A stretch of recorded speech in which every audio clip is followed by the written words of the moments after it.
आज हम बात करने वाले हैं सिंपल मेंस ग्रूमिंग हैक्स के बारे में जो मैं अपने डे टू डे लाइफ में यूज करता हूँ। तो चलिए इस वीडियो को शुरू करते हैं। Number 1, taking care of your hair and beard. Men's की दुनिया में आपका बाल और आपका बियर्ड बेसिकली आपका ज्वेलरी या फिर आपका मेकअप बोल सकते हो, जो एक वुमेन्स के लाइफ में होता है, और इनका ख्याल रखना खास करके इम्पोर्टेंट है।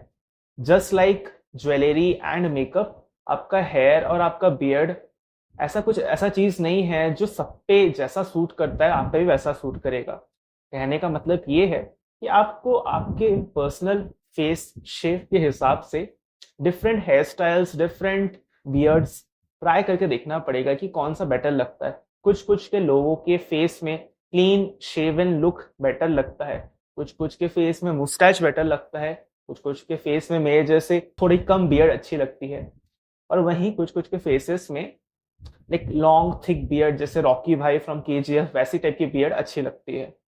तो उसको आप ऐसे खुद गेस मार के ये नहीं रख सकते कि यार किसी मेरे फेवरेट सेलिब्रिटी के फेस में ये वाला बियर्ड अच्छा लग रहा है तो मेरे फेस में भी अच्छा लगेगा, या मेरे फेवरेट सेलिब्रिटी के हिसाब से उस पर ये वाला हेयर सूट कर रहा है तो मैं अपना हेयर स्टाइल वैसे चेंज कर लूंगा। ये ऐसा नहीं होगा।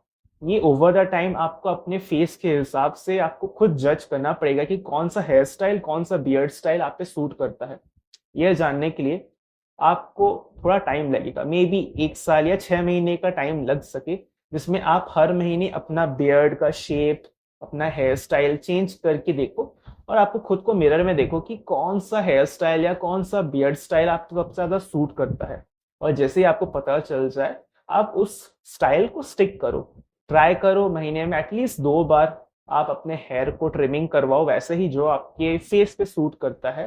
एंड खास करके बियर्ड का बात जहां तक आ गया, अगर आप बियर्ड रखते हो तो मेक श्योर अगर आप ऐसे छोटा बियर्ड रख रहे हो तो आप इस साइड के एरियाज को ट्रिम करो क्लीन करके, ताकि ये आपके फेस को एक जॉ लाइन का रिफाइंड लुक दे। अगर आपके पास ऑलरेडी एक जॉ लाइन है तो ये उसको और भी एनहांस करेगा। और अगर आप क्लीन शेव कर रहे हो तो आप हमेशा प्रॉपर क्लीन शेव रखो, से पैची बियर्ड्स अच्छे नहीं लगते। Moving to the next thing, eyebrows. ना कुछ लोगों के आईब्रोज के बीच में गैप नहीं होता, उन लोगों के लिए ये सजेशन दूंगा कि बेटर होगा कि आप एक अच्छे प्रोफेशनल के पास जाके अपने आईब्रोज के बीच को ट्रिम करवा लो। ये चीज आप अपने खुद के हाथ से ना करो तो बेहतर है, क्योंकि चांसेस आर आप खुद का ही खराब कर लोगे। अनलेस एंड अनटिल आपको ये चीज करने का बहुत एक्सपीरियंस हो, इट्स बेटर कि आप किसी प्रोफेशनल के थ्रू ये करवा लो ना। मेरे भी आईब्रोज के बीच में छोटे छोटे बाल आते हैं, बट क्योंकि वो इतने विजिबल नहीं होते हैं इसलिए मैं वो नहीं करवाता ना। पॉइंट नंबर 3, ओरल हेल्थ ना। यूजुअली जैसे मैंने अभी ब्रेसेस लगवाए हैं, मेरे भी दांतों के बीच में कभी कभी टाटर या प्लेग जम जाता है। इस चीज को फिक्स करने के लिए मैं साल में 2 या 3 बार डेंटिस्ट के पास जाता हूँ और उसे रिमूव करवा देता हूँ। इससे क्या होता है कि मेरे दांतों का लॉन्जेविटी बढ़ जाता है। एंड ओरल केयर का एक और पार्ट आ जाता है आपका bad breath. Bad breath usually 3 चीजों की वजह से हो सकता है। फर्स्ट, कि आप खुद का दांत को सही से ख्याल नहीं रख रहे हो, यानी आप ब्रशिंग प्रॉपर टाइम से नहीं कर रहे हो, दिन में मिनिमम 2 से 3 बार ब्रश नहीं कर रहे हो। पॉइंट नंबर 2 जिसकी वजह से आपका बैड ब्रेथ हो सकता है वो है आपके टॉन्सिल्स। अगर आपको मेरे जैसे टॉन्सिल्स है तो आपको मेक श्योर करना पड़ेगा कि आप टॉन्सिल्स को रिमूव करो। जो आपके टॉन्सिल्स में एक व्हाइट कलर का चिपचिपे सा चीज आ जाता है, आपको मेक श्योर करना है कि आप उसे रिमूव करके साफ करके रखो। एंड पॉइंट नंबर 3 आ जाता है जो रीजन होगा बैड ब्रेथ का, वो है आपका पेट। आपका अगर गट हेल्थ खराब होता है तो यूजुअली गट के थ्रू जो गैसेस प्रोड्यूस होते हैं वो आपके मुंह के थ्रू बाहर आते हैं, जो सामने वाले को खराब लगते हैं। तो इसको सीख करने के लिए आपको अपने गट हेल्थ के ऊपर फोकस करना पड़ेगा, उसको बेटर करना पड़ेगा। Moving to the next point, वो हो जाएगा आपका फेस ना। फेस को सही साफ रखने का 3 प्रोसेस होगा। फर्स्ट है उसको हमेशा क्लीन रखना। मेक श्योर करना कि आप अगर बाहर जा रहे हो तो अपने फेस को कवर करके जाओ, आइदर हेलमेट के थ्रू या फेस मास्क के थ्रू, जो प्रॉपर फेस मास्क आता है, नॉट कि वो जो कोविड वाला मास्क। उसके थ्रू अपने फेस को कवर करो ताकि कोई भी dust particles first of all आपके फेस में ना आए। देन सेकंड आता है उसको क्लीन करना। मेक श्योर करो कि आप कुछ अपने स्किन टाइप के हिसाब से आइदर क्लेंजर हो गया या फेस वॉश हो गया या फिर साफ पानी ही हो गया, तो उसके साथ आप अपने फेस को साफ रखो। बाहर जाने से पहले और बाहर से आने के बाद अपने फेस को साफ रखो।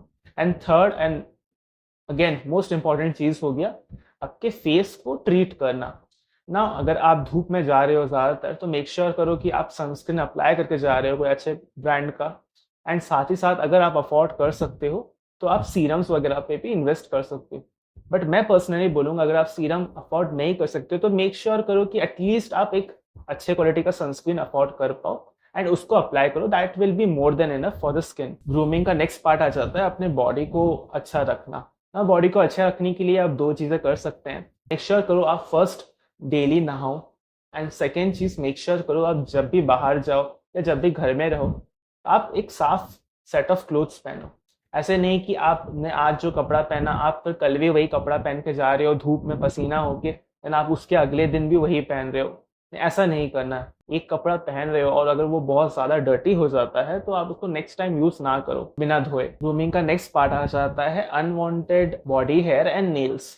ना जब भी आपके नेल्स ज़्यादा ग्रो हो जाए तो मेक श्योर करो कि आप टाइम टू टाइम उसको काट कर लो एंड मेक श्योर करो कि उसके अंदर कोई सा भी डर्ट वगैरह ना एक्यूमुलेट हो जो बहुत ही दिखने में गंदा लगता है।